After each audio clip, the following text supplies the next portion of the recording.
اللہ نے پیدا کیا، فاحیاکم تو اس نے تم کو زندہ کیا، ثم یمیتکم ہر انسان مانتا ہے پہلے نہیں تھا، اللہ نے اس کو پیدا کیا، ثم یمیتکم اور پھر ایک وقت آتا ہے کہ سارے کے سارے انسان مر جاتے ہیں، کوئی موت سے بچ نہیں سکتا۔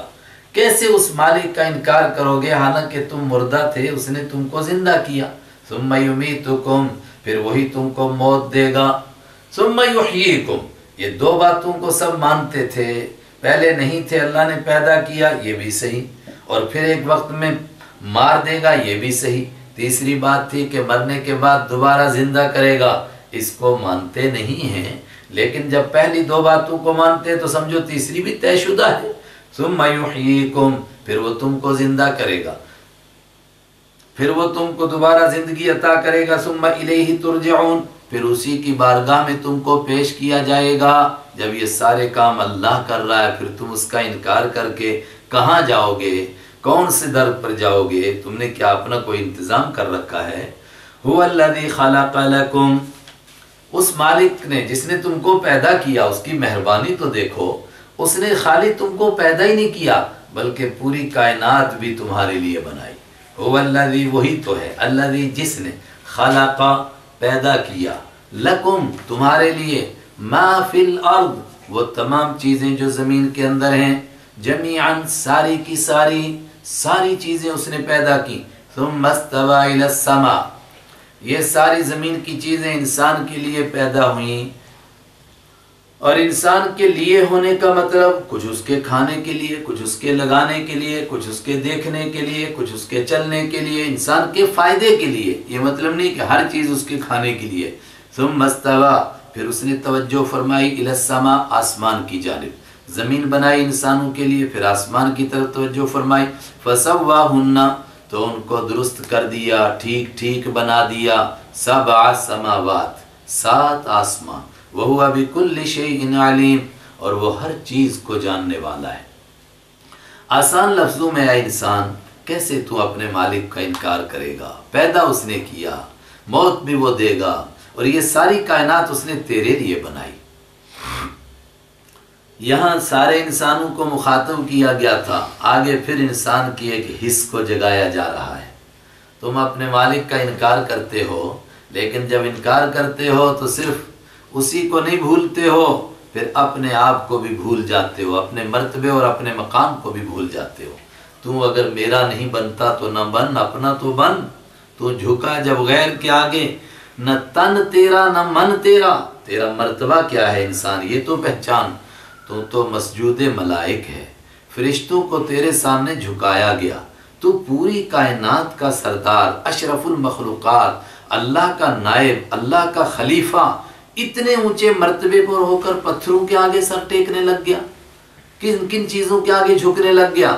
اس کے لیے انسان کی اصل منزل بتانے کے لیے وہ واقعہ سنایا جا رہا ہے کہ جب سارے فرشتوں کو پہلے انسان حضرت آدم علیہ السلام کے سامنے جھکایا گیا، وَإِذْ اور جب، اور اس سے پہلے جب بھی یہ اذ کا لفظ آئے گا تو پوشیدہ ہوگا، یاد کرو، اور یاد کرو اذ جب، قال کہا ربک آپ کے رب نے، للملائکۃ فرشتوں سے، انی جاعل بے شک میں بنانے والا ہوں، فی الارض زمین میں، خلیفتاً جانشین، میں اپنا ایک جانشین پیدا کرنے والا ہوں زمین میں۔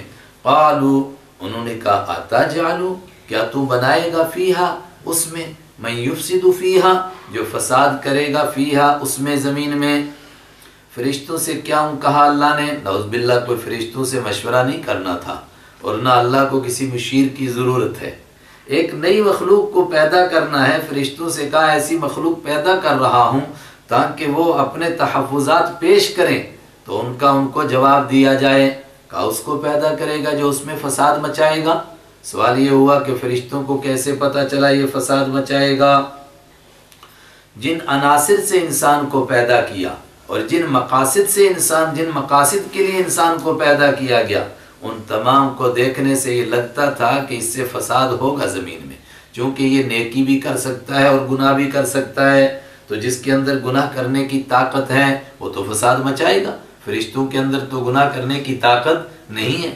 وَيَسْفِكُ الدِّمَاءَ صفا کا یسفیکو بہانا، ویسفیکو اور بہائے گا یہ الدماء خون کو، وَنَحْنُ نُسَبِّحُ، اور فرشتوں نے عرض کر رہے ہیں کہ پروردگار کیا ہم سے کوئی کوتاہی ہو گئی تیری عبادت میں، اس لیے دوسری مخلوق پیدا کر رہا ہے، وَنَحْنُ نُسَبِّحُ، اور ہم تسبیح کرتے ہیں بِحَمْدِكَ، آپ کی تعریف کے ساتھ۔ دیکھیے یہ دو لفظ بار بار آئیں گے، ایک تسبیح اور دوسرے حمد۔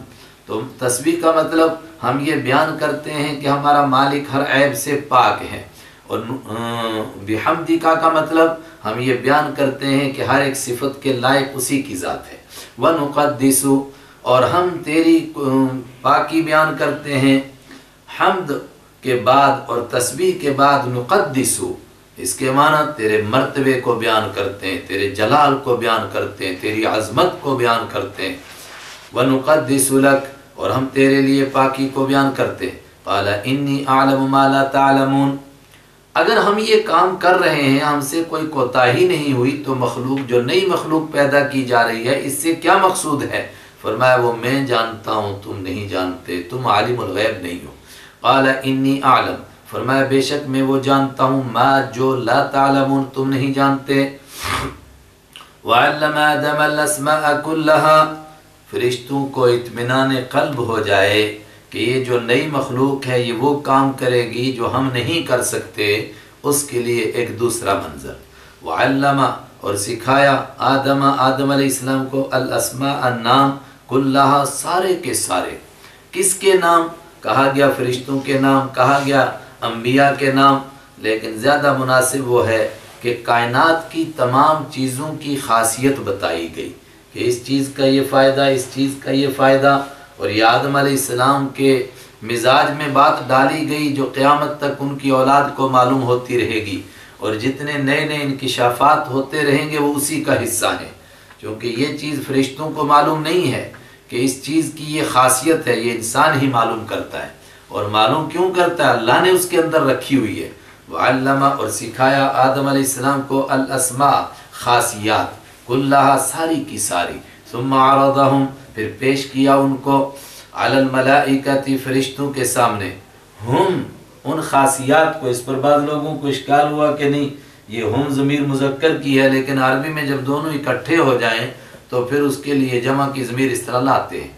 علی الملائکۃ، ان چیزوں کو پیش کیا فرشتوں کے سامنے۔ فقال انبئونی، تو پروردگار نے فرمایا انبئو، خبر دو، بتاؤ، نی مجھ کو، باسماء ہؤلاء، ان تمام چیزوں کے نام، ان کی خاصیت، ان کنتم صادقین، اگر تم سچے ہو۔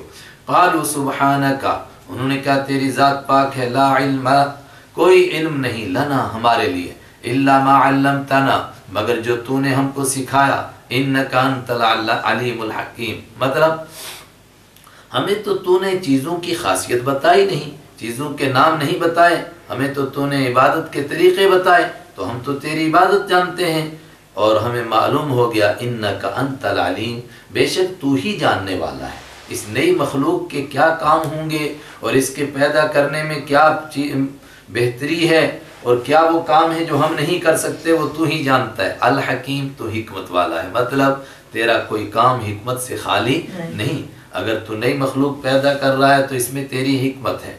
قال یا آدم انبئہم باسمائہم، فرمایا اے آدم علیہ السلام بتا دیجئے ہم ان کو باسمائہم، ان چیزوں کے نام، ان کی خاصیت۔ کوئی کہے کہ آدم کو تو سکھائے گئے اور فرشتوں کو سکھایا ہی نہیں گیا، تو پھر مقابلہ کیا ہے؟ آدم علیہ السلام کو فرشتوں کی موجودگی میں سکھائے گئے چیزوں کی خاصیت بتائی گئی، مگر انہوں نے اخذ کیا، فرشتے نہیں کر سکے، اس لیے کہ ان کے اندر وہ طاقت، وہ کیفیت تھی ہی نہیں، اور ان کو بتانا ہی یہی تھا کہ ان کو ایک نئی چیز دی گئی ہے جو تمہارے پاس نہیں ہے۔ فلما انبأہم، تو جب بتا دیا انہوں نے ہم ان کو بھی اسمائہم، ان چیزوں کے نام، خاصیت، قال الم اقل لکم، فرمایا کیا میں نے تم کو نہیں بتایا تھا، انی اعلم، بے شک میں جانتا ہوں، غیب السماوات، غیبات چھپی ہوئی چیزیں، السماوات یہ آسمانوں کی، یہ والارض اور زمین کی، زمین اور آسمان میں بے شمار چیزیں ہیں اے فرشتوں جو تم بھی نہیں جانتے ہو، میں ہی جانتا ہوں۔ وَأَعْلَمُ، اور میں جانتا ہوں، ما تبدون، جو تم ظاہر کرتے ہو، ما کنتم تکتمون، اور جو تم چھپاتے ہو۔ جو چیز تم کہو گے اے فرشتوں میں وہ بھی جانوں گا، جس کا تم اظہار کرو گے وہ بھی جانوں گا، اور اگر کوئی چیز تم نہ ظاہر کرو، چھپا کر رکھو دل میں اس کو بھی جانوں گا۔ جب یہ بات طے ہو گئی کہ یہ نئی مخلوق ایسی چیز کی حامل ہے جو فرشتوں کے پاس بھی نہیں ہے، تو اس کا مطلب اب اشرف المخلوقات یہی ہے۔ جب یہ اشرف المخلوقات ہے تو اس کے سامنے سارے فرشتوں کو جھکایا گیا تاکہ اس کا اشرف المخلوقات ہونا متعین ہو جائے۔ وَإِذْ قُلْنَا، اور یاد کرو جب ہم نے کہا لِلْمَلَائِكَةِ فرشتوں سے، اسجدوا سجدہ کرو تم لِآدَمَ آدم علیہ السلام کو، فَسَجَدُوا فا کے معنی ابھی بتایا تھا، تو سجدوا سجدہ کیا سب نے، الا مگر نہیں کیا ابلیس نے۔ یہ کون تھا؟ ابو الجن، جنوں کا باپ، تو اس کو تو حکم ہی نہیں دیا گیا تھا اوپر۔ قرآن پاک کے انداز سے معلوم ہوتا ہے 11 سورہ اعراف میں کہ میں نے تجھے حکم دیا تھا، تو نے کیوں نہیں میرا حکم مانا؟ اس کا مطلب کہ اس کو بھی حکم تھا۔ کیوں؟ جب بڑی مخلوق کو حکم تھا تو چھوٹی اس کے بیچ میں خود بخود ہی آ گئی تھی، اور یہ فرشتوں کے بیچ میں رہتا تھا، اگرچہ فرشتہ نہیں تھا، کان من الجن، یہ جنوں میں سے تھا۔ وہ عوام میں مشہور ہے کہ فرشتوں کا استاذ تھا، ایسی خامخواہ کی بات ہے۔ اس نے نہیں سجدہ کیا، ابا اکڑ گیا، انکار کیا اس نے، واستکبر اور وہ اکڑ گیا، وکانا اور وہ تھا من الکافرین انکار کرنے والوں میں سے۔ دو معنی ہیں، ایک معنی کرتے ہیں بعض حضرات کہ ہو گیا کافروں میں سے، میں نے ابھی بتایا کانا کے معنی ہونا، اور ایک معنی ہے تھا، تو دوسرا ترجمہ کرتے ہیں تھا وہ کافروں میں سے۔ اگر تھا کا معنی کریں کہ آج تک جتنی عبادت کر رہا تھا گویا کہ وہ اندر سے کافر تھا، وہ صرف بلند مرتبہ حاصل کرنا چاہتا تھا، اللہ کی رضا اس کا مقصود نہیں تھا۔ اور دوسرا مطلب کان ہو گیا، پہلے نہیں تھا لیکن اللہ کے اس حکم کا انکار کرنے کی وجہ سے کافر ہو گیا۔ وَقُلْنَا يَا آدَمُ اسْكُنْ أَنْتَ وَزَوْجُكَ الْجَنَّةَ، اور یاد کرو اس منظر کو بھی، ہم نے کہا یا آدم، اے آدم علیہ السلام، اسکن بس جائیں، سکن یسکن بسنا، آج بھی لکھتے ہیں سکونت کیا ہے جی آپ کی، یعنی آپ بستے کہاں ہیں، اسکن بس جائیں آپ، انت آپ بھی، وزوجکا اور آپ کی بیوی بھی، الجنت جنت میں۔ بیوی کا نام نہیں لیا حضرت حوا، کیوں؟ قرآن پاک کا یہی انداز ہے، وہ حضرت مریم علیہ السلام کے سوا کسی کا نام نہیں لیتا ہے، چونکہ عورت کا نام بھی پردہ چاہتا ہے۔ آپ بھی بسیں اور آپ کی بیوی بھی بسیں، الجنت جنت میں، جنت کے لفظی معنی باغ میں، وَكُلَا مِنْهَا اور کھاؤ تم دونوں کے دونوں، منہا جنت میں سے، رغداً پیٹ بھر کر کے، حیث شئتما جہاں سے تم چاہو، جہاں سے چاہو، جتنا چاہو، جتنا چاہیں اتنا کھاؤ، لیکن وَلَا تَقْرَبَا اور مت قریب جاؤ تم، ہذہ شجرۃ اس درخت کے۔ وہ کون سا درخت تھا؟ وہ کوئی بھی درخت ہو سکتا ہے، صرف ایک امتحان تھا کہ فلاں درخت ہے اس کے پاس نہیں جانا۔ ہمارے ہاں مشہور ہے گندم کا درخت، اور یہودیوں اور عیسائیوں کے ہاں بھی یہ قصہ اسی طرح ہے، بائبل میں بھی اسی طرح ہے، لیکن ان کے ہاں مشہور ہے انگور، لیکن مشہور ہی ہے، کوئی بھی ہو سکتا ہے۔ وَلَا تَقْرَبَا اور تم دونوں قریب بھی نہیں پھٹکنا، ہذہ شجرۃ اس درخت کے، اگر قریب جاؤ گے تو کیا ہوگا؟ تو تکونا تم دونوں ہو جاؤ گے، من الظالمین ظلم کرنے والوں میں سے، حد سے بڑھنے والوں میں سے، نافرمانی کرنے والوں میں سے ہو جاؤ گے۔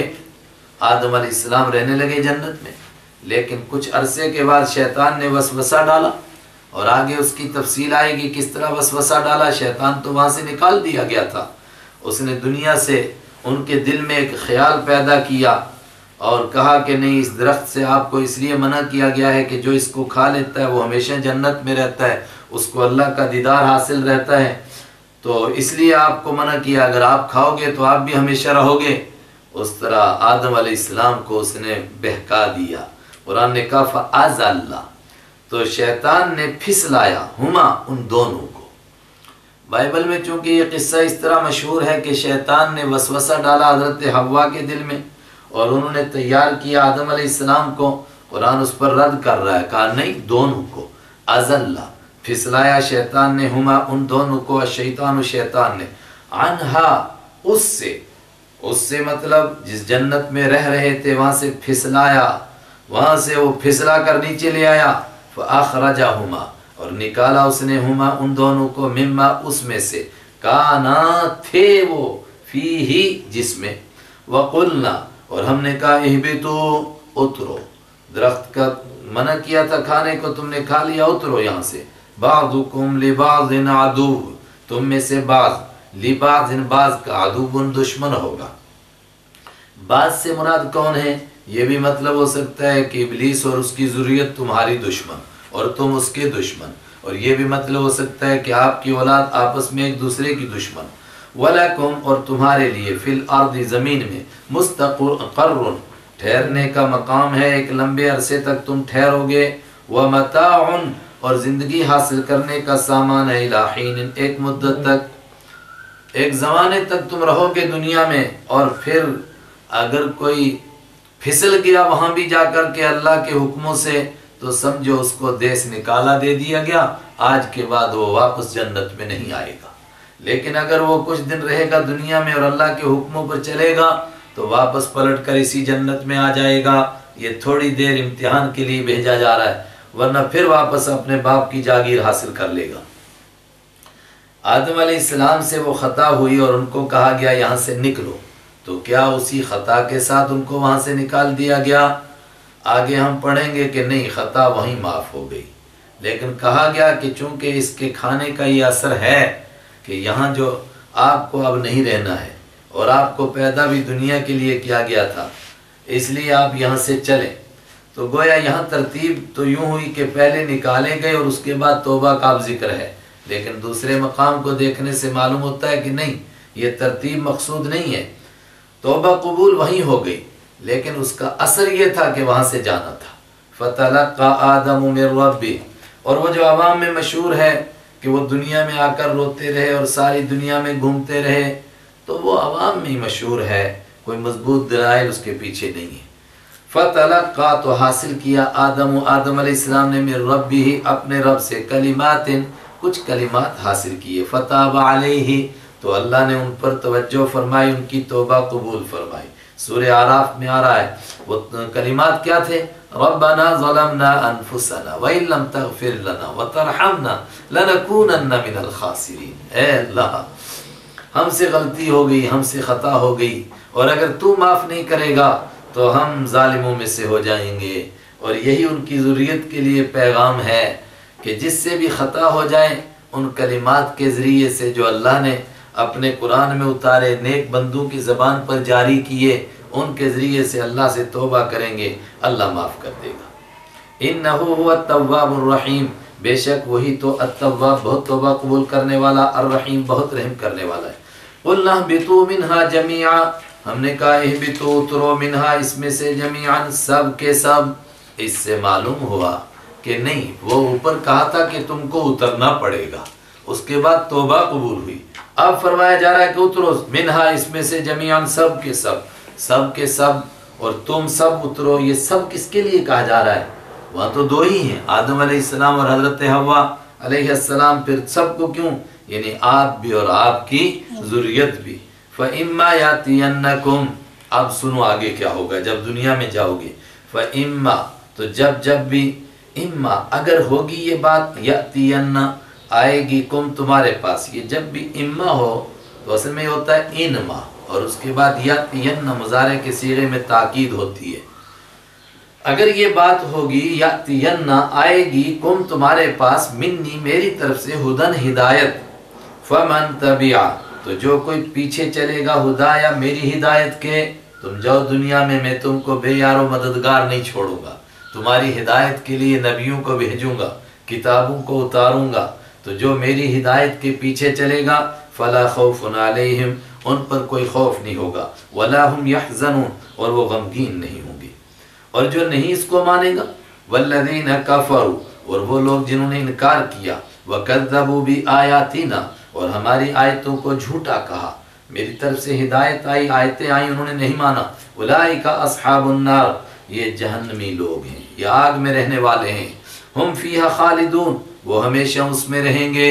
اس کا مطلب آج ان کو دیس نکالا دیا گیا، اب وہ کبھی پلٹ کر جنت میں نہیں آ سکیں گے۔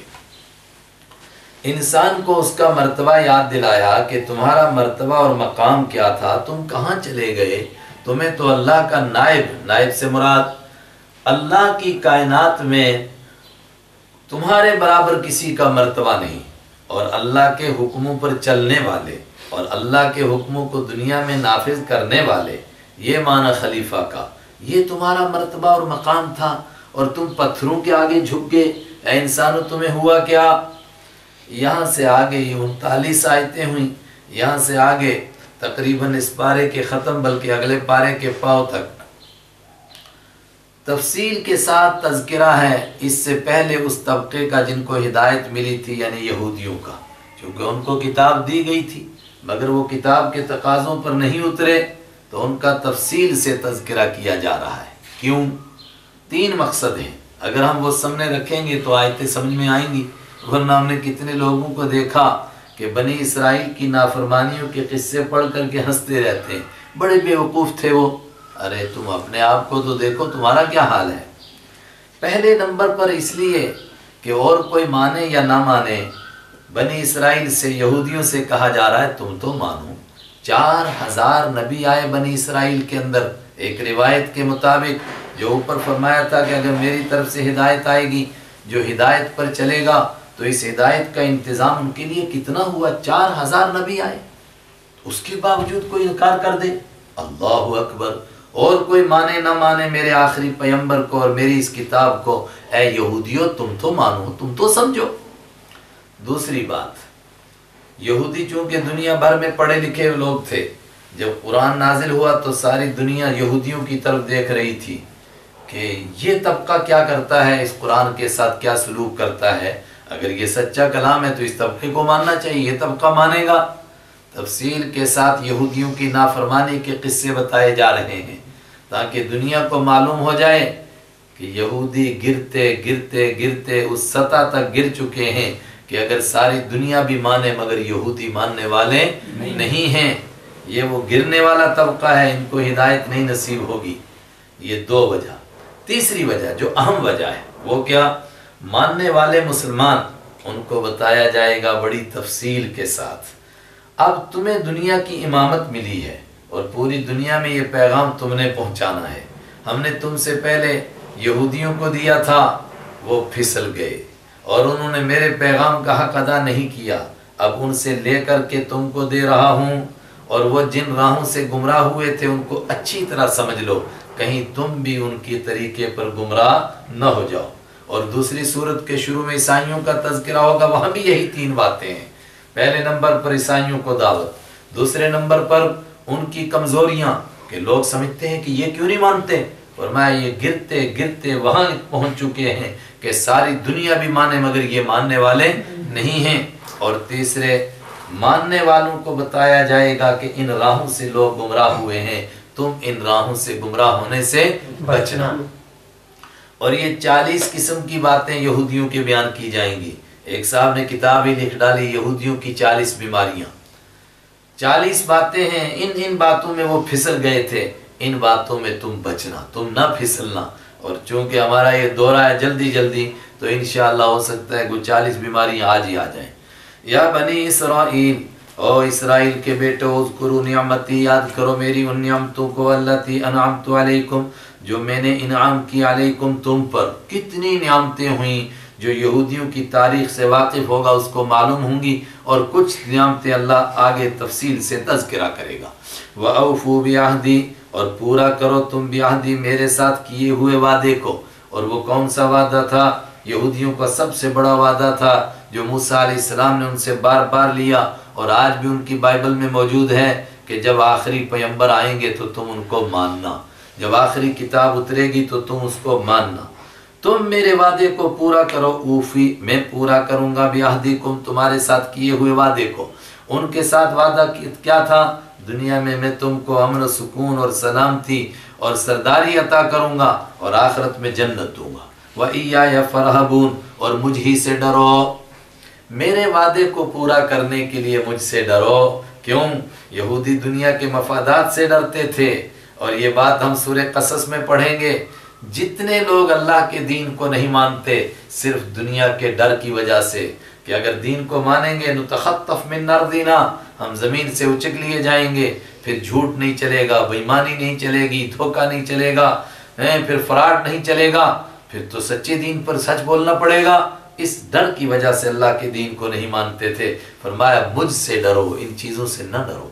وَآمِنُوا بِمَا أَنزَلْتُ، اور ایمان لاؤ تم بما اس چیز پر انزلت جو میں نے اتاری، مصدقا لما معکم جو تصدیق کرنے والی ہے، لما اس چیز کی، معکم جو تمہارے ساتھ ہے۔ یہ بڑی اہم بات ہے۔ قرآن پاک تمام مذہبی کتابوں کو جھوٹا نہیں کہتا ہے، بلکہ کیا کہہ رہا ہے؟ مصدقا، سچ ماننے والا ہے ان کتابوں کو جو تمہارے پاس ہیں۔ یہودیوں کے پاس تورات تھی، اس کو سچ مان رہا تھا، عیسائیوں کے پاس انجیل تھی، اس کو سچ مان رہا تھا۔ اور سچ کیا کہ اللہ کا کلام ہے، اللہ نے نازل کیا تھا، مگر اس میں تم نے ملاوٹ کی ہے۔ وَلَا تَكُونُوا أَوَّلَ كَافِرٍ بِهِ، اور مت ہو جو تم اے یہودیو اول کافرن، پہلے کفر کرنے والے بھی اس کے بارے میں۔ یہ بات بڑی اچھی طرح سمجھنی ہے۔ یہودیوں کو جو دعوت دی گئی وہ تو مدینہ پہنچنے کے بعد دی گئی، تو ان سے پہلے تو مکہ کے لوگ کافر ہو چکے تھے، منکر ہو چکے۔ پھر یہودی اگر انکار بھی کریں گے تو کفر کے امام کیسے بنیں گے؟ نہیں، پڑھے لکھے طبقے میں یہودی ہی سب سے بڑے پڑھے لکھے تھے۔ اگر یہودی انکار کرے گا تو پوری دنیا جو ان کے پیچھے کھڑی تھی وہ اس لیے انکار کر رہی ہے کہ پڑھے لکھے لوگوں نے انکار کیا ہے۔ اگر یہ دین سچا ہوتا تو یہودی مانتے۔ اب یہودیوں کے کافر ہونے کی وجہ سے جو پیچھے کافر ہوں گے تو ان سب کے لیے یہ کیا بن گئے؟ امام بن گئے۔ اسی کو کہا وَلَا تَكُونُوا، اور مت ہو جو تم اولا، پہلے کافرن بھی، اس کا انکار کرنے والے۔ وَلَا تَشْتَرُوا، اور مت بیچو تم بھی آیاتی، میری آیتوں کو، ثمنًا قلیلا، تھوڑی قیمت کے بدلے میں۔ تھوڑی قیمت کے بدلے میں مطلب تم دنیا کے مفاد کے پیچھے میرے قرآن کو نہ بیچو۔ بیچنے کا مطلب اس کو نہ چھوڑو، اس پر ایمان لانے سے پیچھے نہ ہٹو دنیا کے مفادات کی وجہ سے۔ اور دوسرے معنی، جو تورات میں آیتیں میری موجود ہیں جس میں میرے نبی کا تذکرہ بھی ہے، تم ان آیتوں کو چھپاتے ہو صرف دنیا کے مفاد کے پیچھے۔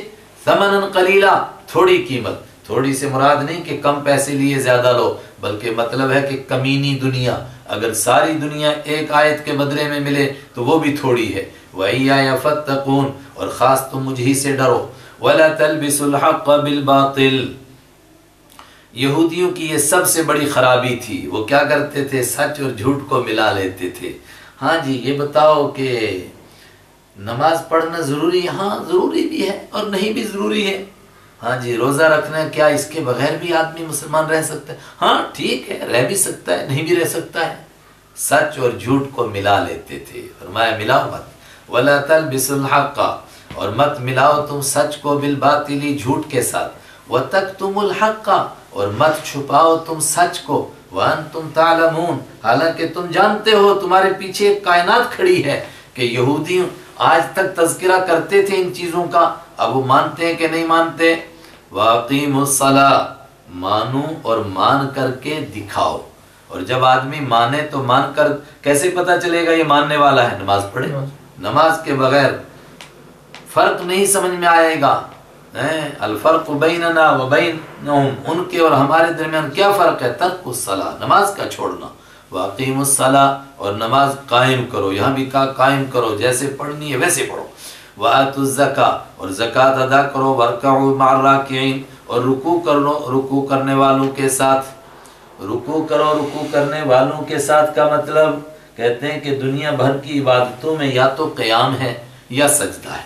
آج بھی کہتے ہیں ماتھا ٹیکنا ہے یا کھڑے ہو کر کے ہاتھ جوڑ لیں گے، لیکن رکوع نہیں ہے بیچ کی عبادت۔ یہ اس امت کا خاص امتیاز ہے، مطلب مسلمانوں کے ساتھ ملو اور رکوع کرو، جس طرح وہ رکوع کرتے ہیں، جس طرح وہ عبادت کرتے ہیں اس طرح عبادت کرو۔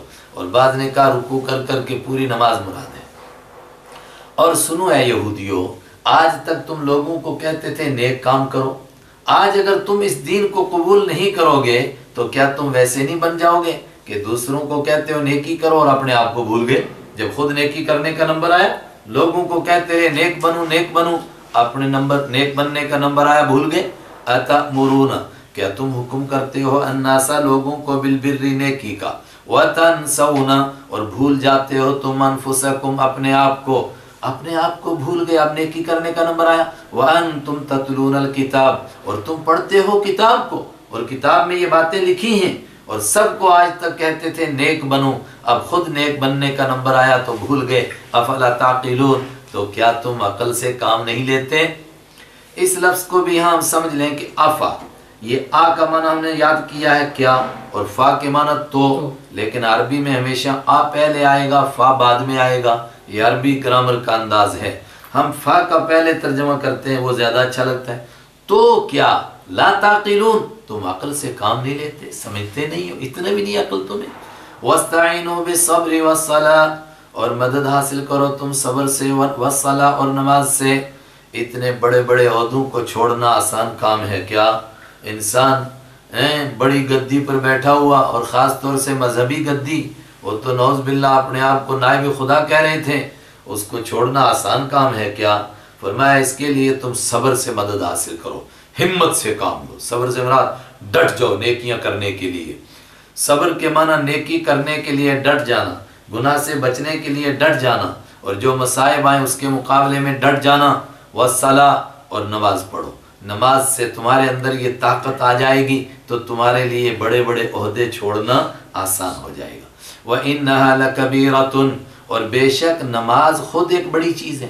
وَإِنَّهَا، اور بے شک وہ یعنی نماز، لَكَبِيرَةٌ بہت بڑی ہے، إِلَّا عَلَى الْخَاشِعِينَ، مگر جھک جانے والوں پر، عاجزی کرنے والوں پر کوئی مشکل نہیں ہے۔ جس کے اندر عاجزی کی صفت ہے، جھکنے کی صفت ہے، اس کے لیے نماز کوئی مشکل نہیں ہے، ورنہ نماز بڑی مشکل چیز ہے، آسان کام ہے۔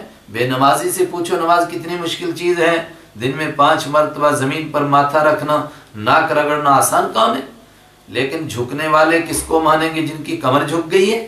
الذین یظنون، جو یقین کرتے ہیں، انہم ملاقو ربہم، کہ انا کہ، دیکھیے انا کا معنی ہم نے یاد کیا بے شک، انا کے معنی کہ، قرآن میں تقریباً ہر جگہ بس یہ معنی طے ہے، ان کے معنی بے شک اور انا کے معنی کہ، انہم ملاقو ربہم، کہ وہ ملاقو ملنے والے ہیں، ربہم اپنے رب سے، جن کو یہ یقین ہے کہ وہ اپنے رب سے ملیں گے وہ ہیں جھکنے والے۔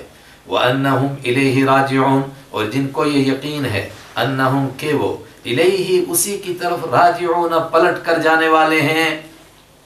ہے بہت چھوٹی بات لیکن بہت بڑی ہے۔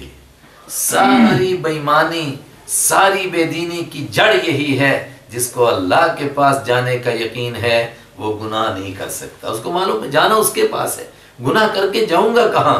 لیکن جب یہ تصور کمزور ہوتا ہے اللہ کے پاس پیش ہونے کا، وہاں سے گناہوں کی ابتدا ہوتی ہے۔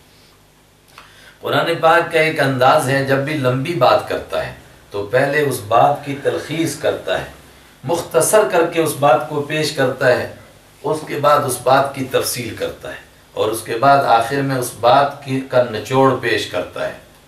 یہ قرآن کا انداز ہر جگہ آپ کو ملے گا۔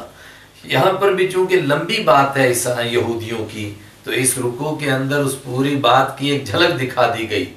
ان کو کہنا کیا ہے وہ سارا، آگے اس کی تفصیل آ رہی ہے، اور پھر پہلے پارے کے ختم سے 2 رکوع پہلے دوبارہ اس کی تلخیص آئے گی۔ یا بنی اسرائیل، او بنی اسرائیل، بنی اسرائیل، ہاں میں نے عرض نہیں کیا یہ معنی، اسرائیل حضرت یعقوب علیہ السلام کا لقب ہے، اور بنی کے معنی بیٹے، تو یا بنی اسرائیل کے معنی او یعقوب علیہ السلام کے بیٹو۔ پورے یہودیوں کو حضرت یعقوب علیہ السلام کی چونکہ اولاد میں اس لیے بنی اسرائیل کہا جاتا تھا۔ آج وہ اسرائیل کے نام سے زیادہ مشہور ہیں، ان کا ملک اسرائیل۔ یا بنی اسرائیل، او اسرائیل علیہ السلام کے بیٹو، اذکروا نعمتی، یاد کرو میری ان نعمتوں کو، اللتی جو انعمت میں نے انعام کی، علیکم تم پر، یاد کرو کیا کیا تم پر میں نے کرم کیا، اس کو یاد کرو، اور خاص طور سے ایک کرم یاد کرو، وانی فضلتکم علی العالمین، اور اس بات کو یاد کرو، فضلتکم میں نے تم کو فضیلت دی، علی العالمین سارے جہانوں پر، یہاں جہانوں سے مراد سارے انسانوں پر، فرشتوں پر تو ہے ہی ہے، باقی کائنات پر تو ہو گئی، چونکہ وہ آدم علیہ السلام کی فضیلت ثابت ہوئی تو جو ان کے راستے پر چل رہا ہے اس کی بھی فضیلت ثابت ہے۔ سارے انسانوں پر کیسے فضیلت تھی؟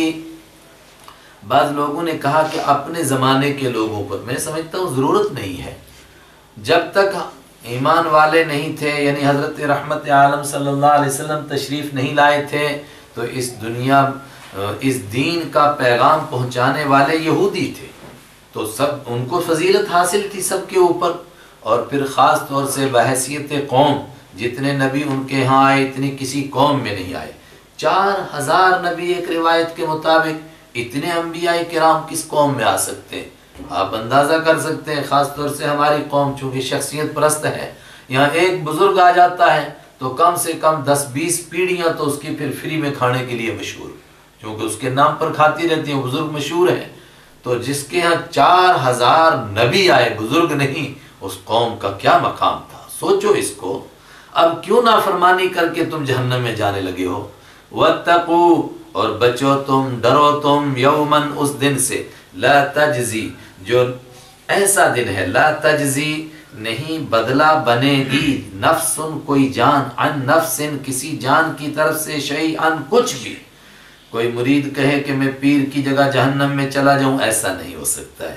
کوئی بیٹا کہے میں باپ کی جگہ چلا جاؤں، ایسا نہیں۔ وَلَا يُقْبَلُ مِنْهَا شَفَاعَةٌ، اور ایسا دن ہے کہ لا يقبل، نہیں قبول کی جائے گی، منہا، کسی جان کی طرف سے، شفاعت، سفارش۔ ایک شفاعت جس کے ہم بھی قائل ہیں وہ یہ ہے کہ اللہ ایک بندے کو بخشنا چاہتا ہے، پھر اس کے 2 طریقے ہیں، ایک یہ ہے کہ وہ خود معاف کر دے، اور دوسرا یہ ہے کہ کسی مقبول بندے کو کہے کہ آپ شفاعت کیجئے کہ میں معاف کر دوں۔ لیکن جس کو اللہ جہنم میں ڈالنا چاہے اس کے لیے کوئی شفاعت کرنے والا ہے؟ لا يقبل منها شفاعت، اور کسی جان کی طرف سے سفارش نہیں قبول کی جائے گی۔ ولا يؤخذ منها عدل، اور نہیں یؤخذ، قبول کیا جائے گا۔ دیکھیے اخذ کے معنی پکڑنا، لیکن یہاں مناسب ہوگا قبول کرنا۔ نہیں قبول کیا جائے گا منہا، کسی جان کی طرف سے، عدل، کوئی بدلہ، بدلے سے مطلب یہاں پر رشوت، فدیہ۔ اور یہی 3 طریقے ہوتے ہیں جس سے مجرم کو بچایا جا سکتا ہے۔ ایک یہ کہ کسی کی جگہ کوئی چلا جائے، اور دوسرا یہ کہ کوئی سفارش کر دے، اور تیسرا یہ کہ کچھ پیسے ایسے لے کر کے جان چھوٹ جائے، یہ نہیں ہو سکتا ہے۔ اور چوتھی بات ہے کہ سارے مل کر کے ہلہ بول دیں، فرمایا یہ بھی نہیں۔ وَلَا هُمْ يُنصَرُونَ، اور نہ ان کی مدد کی جائے گی۔ تنہا ہر شخص پیش ہوگا، کون کس کی مدد کر سکتا ہے؟ ہم نے تم پر کیا کیا کرم کیے ان کو یاد کرو۔ یہ اوپر آیا تھا اجمال، اب تفصیل، کیا کیا کرم کیے۔ وَإِذْ، دیکھیے بنی اسرائیل کے واقعات، یہاں میں نے کہا 40 واقعات ہیں، اور سب کے سب اختصار سے ہیں، چونکہ یوں کہا اس کو یاد کرو، اس کو یاد کرو، اس کو یاد کرو، یہ میں نے کرم کیا، یہ میں نے کرم کیا، تو تفصیل اس کی نہیں بتائی گئی۔ اور انشاءاللہ چونکہ ہمارا دورہ ہے جلدی جلدی، تو آگے خود قرآن پاک میں ان کی تفصیل آ رہی ہے، ان واقعات کی۔ جب تفصیل آئے گی تو انشاءاللہ ہم بھی تفصیل سے عرض کریں گے، اور جب تک یہاں تفصیل نہیں آتی تو تب تک آپ دم دم پڑھتے جائیے۔ لیکن آپ کہیں گے کہ جب یہ پہلی صورت ہے تو تفصیل پہلی میں آنی چاہیے تھی، لیکن چونکہ یہ مدنی صورت ہے، اور اس سے پہلے مکی صورتیں سورہ قصص، سورہ طٰہٰ، سورہ مریم، سورہ ہود، سورہ اعراف وہ نازل ہو چکی ہیں، ان میں بڑی تفصیل گزر چکی ہے، اور بس وہ ہمارے سامنے بھی آنے والی ہے۔ لیکن ابھی تلاوت میں تو ہم کہیں گے نا کہ پہلے یہ اجمال سا ہے، تفصیل ہونی چاہیے، نہیں، پہلے اجمال ہو تاکہ آدمی کو تڑپ لگے کہ یہ واقعہ ہے کیا، اور پھر وہ اس کو سنے، اس سے واقعہ دل کے اندر اترتا ہے۔ وَإِذْ نَجَّيْنَا، اور یاد کرو، نجینا، جب ہم نے نجات دی تھی، تم کو، من آل فرعون، فرعون کی آل سے، فرعون کے ماننے والوں سے، فرعون کی حکومت سے۔ آل کے معنی صرف اولاد نہیں، ماننے والے۔ حضرت رحمت عالم صلی اللہ علیہ وسلم کے لیے جب ہم کہتے ہیں اللہم صلی علی محمد وعلی آل محمد، تو آل سے مراد بعض لوگ کہتے ہیں آپ کی اولاد، اولاد نہیں، سارے ماننے والے۔ دیکھیے ورنہ یہ فرعون کی خالی اولاد تھی کیا؟ وہ تو تھا ہی نہ ولد۔ من آل فرعون، فرعون کی آل سے، اس کے ماننے والوں سے ہم نے تم کو بچایا۔ یسومونکم، اختصار سے عرض کرتا ہوں، فرعون کون تھا؟ مصر کا، ایجپٹ کا بادشاہ۔ اور بنی اسرائیل کیسے تھے؟ وہاں حضرت یوسف علیہ السلام کے زمانے میں آئے تھے، ایک زمانے تک دین پر قائم رہے، تو اللہ نے ان کو وہاں سرداری دی، لیکن جب ان سے دین کی دعوت کا کام چھوٹا، جس طرح آج مسلمانوں سے چھوٹا ہے، تو کیا حال ہوا ان کا؟ کہ یہ وہی ہو گیا جو ہمارا حال ہے، جو ہمارا حال ہے وہی حال ان کا ہو گیا۔ بن بلائے مہمان کی طرح مصریوں نے ان کو غلام بنا لیا اپنا۔ پھر ایک زمانے کے بعد موسیٰ علیہ السلام آئے تو اللہ نے ان کو نجات عطا فرمائی فرعون کے ظلم سے۔ وَإِذْ نَجَّيْنَا اور یاد کرو جب ہم نے بچایا کم تم کو من آل فرعون فرعون کی آل سے یسومون وہ تکلیف دیتے تھے کم تم کو سوء العذاب بدترین عذاب کی. کیا تکلیف تھی؟ یذبحون ابناءکم ذبح کرتے تھے ابناءکم تمہارے بیٹوں کو ویستحیون اور زندہ رہنے دیتے تھے نساءکم تمہاری عورتوں کو. بچوں کو ذبح کرتا تھا عورتوں کو زندہ رہنے دیتا تھا. عورتیں تو پہلے بچیوں کا تذکرہ ہونا چاہیے تھا. اشارہ کیا کہ مقصود اس کے زندہ رکھنے سے بچیاں نہیں تھیں بلکہ عورتیں. لیکن عورتوں کو زندہ رکھ کر کیا کرتے تھے؟ ہمارے ذہن میں فوراً آئے گا کہ نعوذ باللہ ان سے بدکاریاں کرتے ہوں گے. ابھی انسان اتنا نہیں گرا تھا الیاذ باللہ، اتنا نہیں. زیادہ سے زیادہ عورتوں کو زندہ رکھتے تھے چونکہ جس معاشرے میں گھر کے سارے سردار مر جائیں تو عورتیں پھر بے یار و مددگار ہو جاتی ہیں اس لیے، اور دوسرے اس لیے کہ تاکہ ان کے صفائی ستھرائی کا اور گھر کے برتن مانجنے کا کام کر سکیں. وَيَسْتَحْيُونَ نِسَاءَكُمْ اور وہ زندہ رہنے دیتے تھے نساءکم تمہاری عورتوں کو. بچوں کو کیوں ذبح کرتے تھے وہ؟ سورہ قصص کے انداز سے معلوم ہوتا ہے صرف اس لیے تاکہ اس قوم کو کمزور کر کے رکھیں، ان میں زیادہ طاقت نہ آ جائے، ہمارے مقابلے میں نہ کھڑا ہو سکیں. اور دوسرے مقام سے معلوم ہوتا ہے اس لیے بھی کہ جب موسیٰ علیہ السلام پیدا ہوئے تو اس وقت میں فرعون کو کسی نے بتا دیا کہ کوئی بچہ ہونے والا ہے. اس نے خواب دیکھا تو اس کی تعبیر بتائی کسی نے کہ جس سے تیری حکومت چلی جائے گی. اس نے کہا بچے کو زندہ ہی نہ رہنے دو، قتل کرتے چلے جاؤ. تو یہ 2 مرتبہ اس نے قتل کیا، ایک موسیٰ علیہ السلام کے پیدا ہونے کے وقت میں اور دوسرے جب وہ مدین سے واپس آئے اور انہوں نے اس کو دعوت دی. 2 موقعوں پر. لیکن سورہ قصص کے انداز سے معلوم ہوتا ہے اس طرح بھی تاکہ کمزور ہو جائیں. وَفِي ذَلِكُمْ اور اس میں بلاء بڑا امتحان تھا، من ربکم تمہارے رب کی طرف سے، عظیم بہت بڑا امتحان. بلا کے معنی انعام بھی اور بلا کے معنی عذاب بھی. اب یہاں نجات ملی تو انعام تھا اور جب تک یہ سزا مل رہی تھی تو عذاب تھا. تو دونوں ترجمہ یہاں فٹ ہو جائیں گے. اور اس میں یعنی اس نجات میں تمہارے لیے انعام تھا اور یہ بچوں کے قتل ہونے میں تمہارے لیے بڑا عذاب تھا. وَإِذْ فَرَقْنَا اور کیسے ہم نے نجات دی، یاد کرو اس وقت کو فرقنا جب پھاڑا ہم نے بکم تمہاری وجہ سے البحر سمندر کو، فانجیناکم تو ہم نے تم کو نجات دی، واغرقنا اور ہم نے غرق کر دیا آل فرعون فرعون کی آل کو. دیکھیے یہاں بھی آل سے مراد صرف اولاد نہیں، اس کے ماننے والے. وانتم تنظرون اس حال میں کہ تم دیکھ رہے تھے. واذ وعدنا اور یاد کرو جب ہم نے وعدہ لیا موسیٰ علیہ السلام سے. وعدہ لیا مطلب جب سمندر پار ہو کر کے وادی تیہ میں بنی اسرائیل پہنچ گئے، تفصیل آ رہی ہے سورہ اعراف میں، تو بنی اسرائیل نے خود مطالبہ کیا کہ ہمارے لیے کوئی نظام زندگی ہونا چاہیے، کوئی دستور ہو، کوئی قانون ہو جس کے مطابق ہم زندگی گزاریں. اس کے لیے موسیٰ علیہ السلام کو حکم ملا کہ آپ 30 راتوں تک اعتکاف کرو طور پر اور عبادت کرو، دن میں روزے رکھو، اور پھر 10 راتیں اور بڑھا دی گئیں تو 40 ہو گئیں. رات کو عبادت کرو، دن میں روزہ رکھو، پھر تمہیں ایک منشور ملے گا. وَإِذْ وَعَدْنَا اور یاد کرو جب ہم نے وعدہ کیا موسیٰ علیہ السلام سے 40 لیلۃ 40 راتوں کا. تو دن میں بھی عبادت کرنی تھی، رات میں بھی، لیکن خاص طور سے رات کی عبادت اللہ سے لو لگانے کا موقع ہوتا ہے. اللہ آج آپ کو اور مجھے سب کو رمضان میں نصیب فرمائے. ثُمَّ اتَّخَذْتُمُ الْعِجْلَ پھر تم نے اتخذتم بنا لیا تم نے العجل بچڑے کو، من بعدہ اس کے بعد. موسیٰ علیہ السلام طور پر گئے تورات لینے کے لیے، تم نے اس کے پیچھے بچڑے کو معبود بنا لیا، بچڑے کی پوجا کرنے لگ گئے. اب کیسے کرنے لگ گئے وہ سورہ اعراف میں آ رہا، وہیں بتائیں گے. لیکن موٹے طور پر یہ معلوم ہوا کہ بنی اسرائیل جب مصر میں رہتے تھے تو مصری لوگ گایوں کی اور بیلوں کی پوجا کرتے تھے. تو ان کو مصر سے نکلنے کے بعد بھی وہ گائے بیل کی پوجا یاد آئی، تو ایک بدماش آدمی نے ان کے لیے بچڑا بنایا اور یہ سب اس کی پوجا پر گر گئے.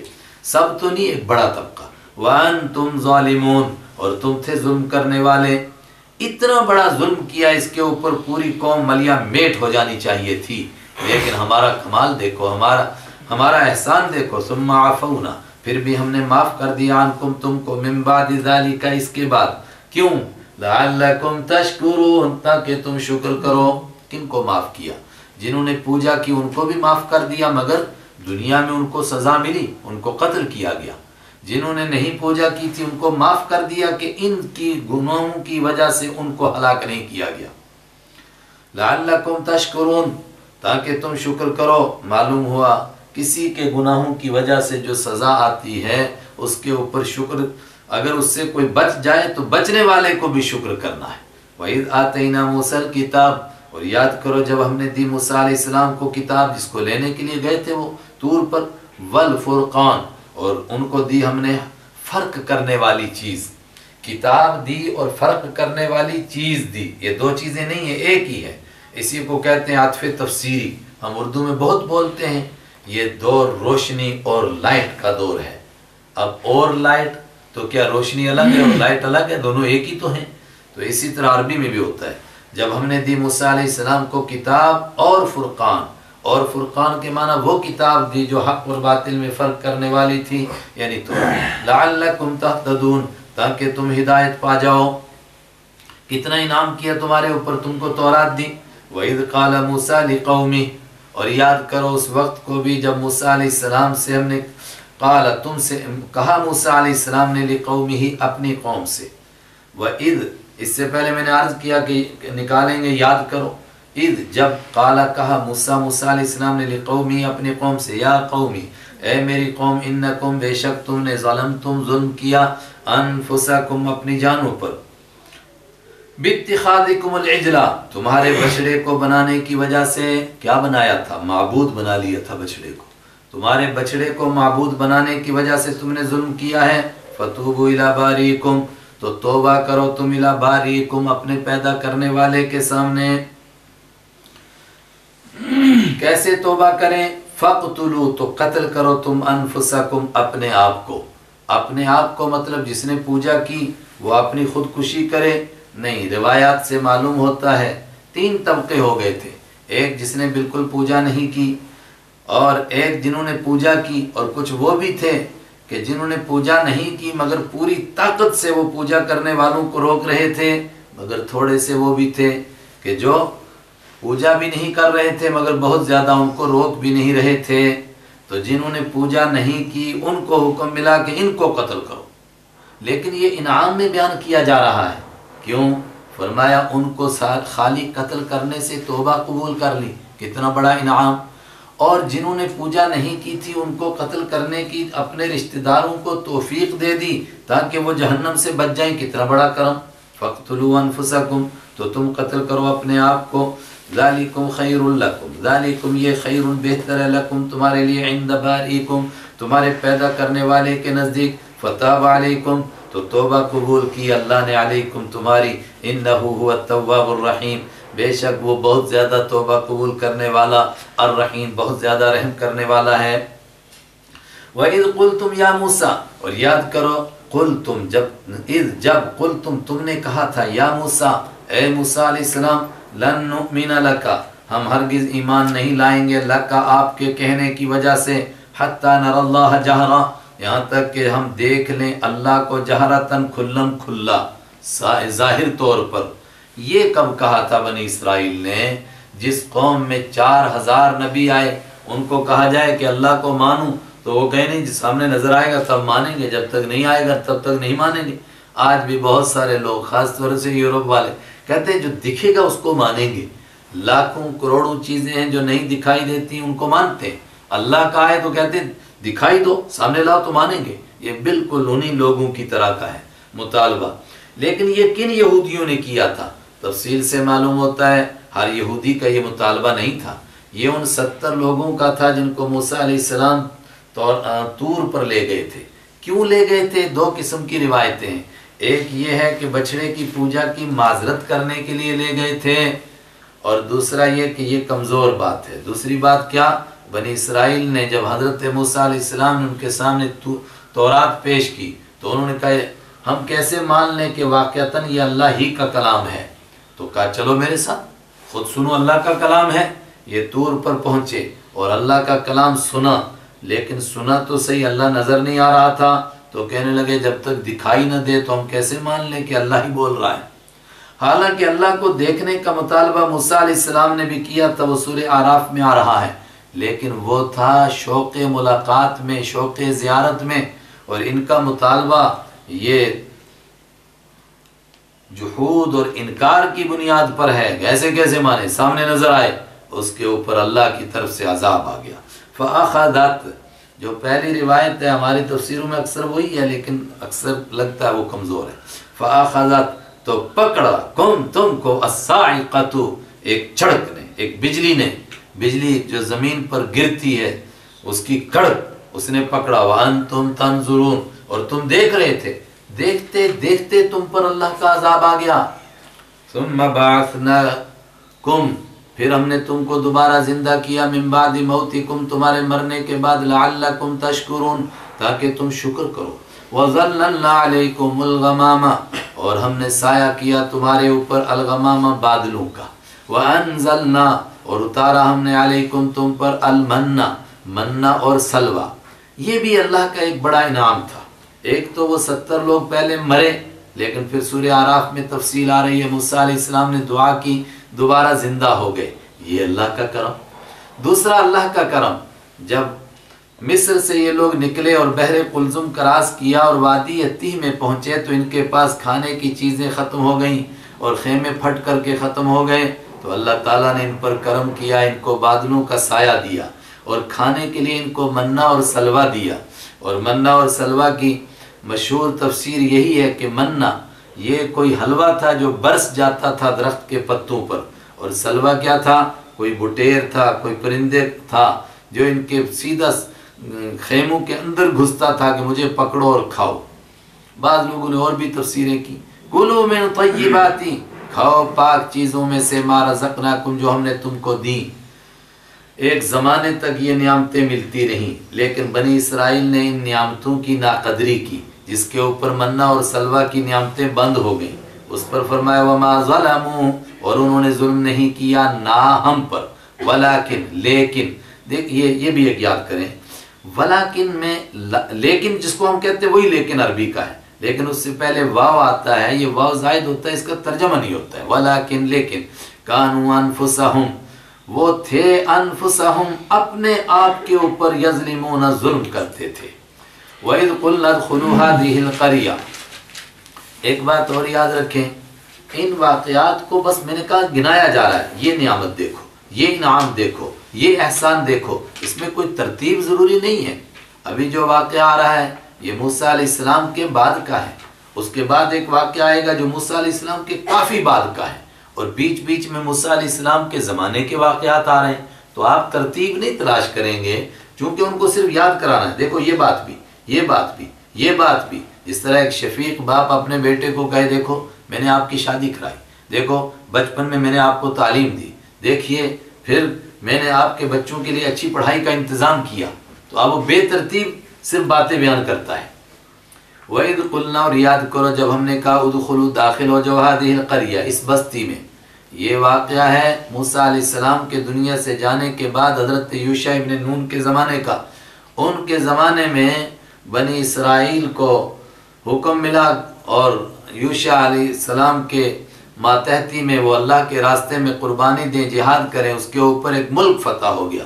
اس ملک میں جب داخل ہونے کے لیے کہا تو کہا اس طرح جاؤ کہ جھکتے ہوئے جاؤ، اور جب ہم نے کہا داخل ہو جاؤ هذه القرية، اس بستی میں، عام طور پر ہماری تفسیروں میں لکھا جاتا ہے بستی کون تھی؟ اریحہ، لیکن تحقیق کرنے والے کہتے ہیں کہ اریحہ یہ بیت المقدس ہی کے بالکل پاس تھی، تو جس طرح شہر بڑا ہوتا ہے تو پھر وہ آس پاس کی بستیاں اکٹھی اس میں مل جاتی ہیں، تو سمجھو آج کا جو بیت المقدس ہے یہی تھا، اور یعنی پورا فلسطین کا علاقہ۔ اور داخل ہو جاؤ اس بستی میں، فَكُلُوا، تو کھاؤ تم منہا، اس میں سے، حیث شئتم، جہاں سے تم چاہو، رغداً، سیر ہو کر، وَادْخُلُوا الْبَابَ، اور داخل ہو جاؤ دروازے سے، سجداً، سجدہ کرتے ہوئے، سجدہ کرنے سے مطلب جھکتے ہوئے داخل ہو جاؤ، وَقُولُوا حِطَّةٌ، اور کہو تم، حِطَّةٌ، ہمیں معافی چاہیے، مَسْأَلَتُنَا حِطَّةٌ، اے خدا ہماری گزارش ہے تو ہم کو معاف کر دے، یہ کہتے ہوئے جانا، نغفر لکم خطایاکم، ہم بخش دیں گے تمہارے لیے، خطایاکم، تمہاری خطاؤں کو، وسنزید المحسنین، اور ہم زیادہ دیں گے نیکی کرنے والوں کو۔ پھر کیا ہوا؟ ان کو کہا جھکتے ہوئے جانا، ملک فتح ہو گیا، اللہ کا کرم ہوا، فبدل الذین ظلموا تو بدل دیا ان لوگوں نے جنہوں نے ظلم کیا تھا، قولا بات کو، غیر الذی اس بات کے علاوہ، قیل لہم جو ان سے کہی گئی تھی، فانزلنا علی الذین ظلموا تو اتارا ہم نے ان لوگوں پر جنہوں نے ظلم کیا تھا، رجزا من السماء آسمان سے، رجزن زبردست عذاب، خطرناک عذاب، رجز زبردست عذاب اتارا۔ مطلب ان کو کہا جھکتے ہوئے جاؤ، ایک بڑا طبقہ جھکنے کے بجائے اکڑ کر کے گیا، صرف کس لیے؟ کہا ذرا دیکھتے ہیں ہوتا کیا ہے۔ کہا تھا کہ یہ کہتے ہوئے جانا، اے اللہ معاف کر دے، اے اللہ معاف کرتے۔ ایک بڑا طبقہ یوں کہتے ہوئے گیا، اے خدا ہمیں تو کچھ نہیں چاہیے، بس روٹی شوٹی دے دے ہمیں۔ اس طرح بیہودہ باتیں کرتے ہوئے گئے، کس لیے؟ کہا ذرا مخالفت کر کے دیکھتے ہیں نبی کی ہوتا کیا ہے۔ فبدل تو بدل دیا الذین ان لوگوں نے، ظلموا جنہوں نے ظلم کیا تھا، قولا بات کو، غیر اس بات کے علاوہ، الذی قیل لہم الذی جو قیلا کہی گئی تھی، لہم ان سے، فانزلنا تو اتارا ہم نے، علی الذین ان لوگوں پر، ظلموا جنہوں نے ظلم کیا تھا، رجزن خطرناک عذاب، من السماء آسمان سے، بما کانوا یفسقون ان کے نافرمانی کرنے کی وجہ سے۔ یہ خطرناک عذاب کیا تھا؟ اکثر لوگوں نے کہا کہ طاعون کی بیماری پھیلی، جس طرح آج یہ وبائی بیماری، اسی طرح کوئی وبائی بیماری پھیلی، اس میں بھاری تعداد یہ نافرمانی کرنے والوں کی ہلاک ہو گئی۔ اللہم احفظنا، اللہم احفظنا۔ تھوڑا وقفہ دیتے ہیں، انشاءاللہ پھر شروع کریں گے۔ صدق اللہ مولانا العظیم۔